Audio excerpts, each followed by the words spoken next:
La basilique Notre-Dame de la Paix de Yamoussoukro accueille ce pèlerinage catholique interne initié par le diocèse d'Aboville.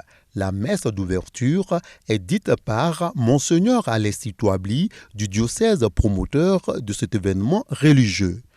Paix et joie. Amen. Magnificat. Ce sanctuaire est dédié à Marie, Notre-Dame de la Paix. Alors qu'elle intercède puissamment pour vous, pour que la paix règne toujours dans vos cœurs et dans vos familles. Amen. La première édition des 24 heures d'intimité avec Jésus et Marie, thème de ce pèlerinage, est appuyée par la Direction générale des cultes qui fait la promotion des sites cultuels du pays. Le présent pèlerinage a vu la participation de nombreux chantres et groupes de musique catholique ainsi qu'une dizaine de prédicateurs. Le but de ces 24 heures de prière sans discontinuer, c'est justement d'inviter tout le peuple chrétien ici à la basilique pour continuer de prier, pour être dans un état de veille.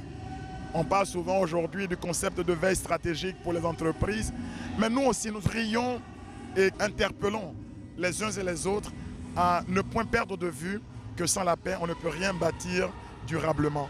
Les pèlerins affirment avoir été édifiés. C'est bien d'aller à l'étranger, mais ici nous avons Notre-Dame de la Paix. Ce pèlerinage a été bénéfique pour chacun de nous. À travers les enseignements, vraiment on a compris que sans le pardon, il ne peut pas avoir la paix. Pour moi, ça m'a beaucoup apporté parce que le thème était quoi? Comment vivre une intimité avec le Seigneur. Et cela m'a vraiment permis à moi de pouvoir vivre cette intimité-là. Nous sommes venus à ce pèlerinage demander à Marie, Notre-Dame de la Paix, de prier pour notre nation, de prier pour notre communauté, de prier pour les familles qui vivent en Côte d'Ivoire et de prier pour toutes ces personnes qui ont besoin de paix. Après 24 heures passées à la basilique Notre-Dame de la Paix de Yamoussoukro, les pèlerins ont pris part à la messe de clôture officiée par un collège de prêtres présidé par le père André, curé de la paroisse Saint-Jean l'Évangéliste de Bio. Les fidèles ont été invités à faire la promotion de la paix et mettre Jésus au cœur de leurs préoccupations quotidiennes.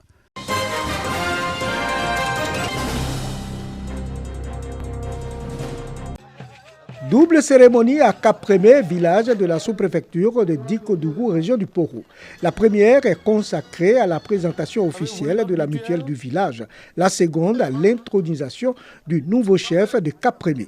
Il s'agit de donner un élan de développement à Cap-Prémé.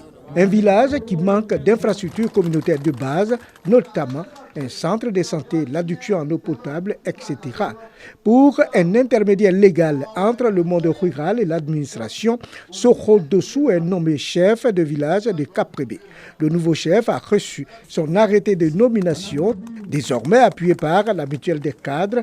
Le tout Cap-Prémé entend œuvrer pour le développement du village. Au cours de cette cérémonie d'intronisation, le vice-président du Sénat, Siloué Cagnon Augustin, a invité la population à la paix et à la cohésion sociale pour une dynamique de développement de Cap-Prémé. Je voudrais dire aux femmes de s'organiser en association.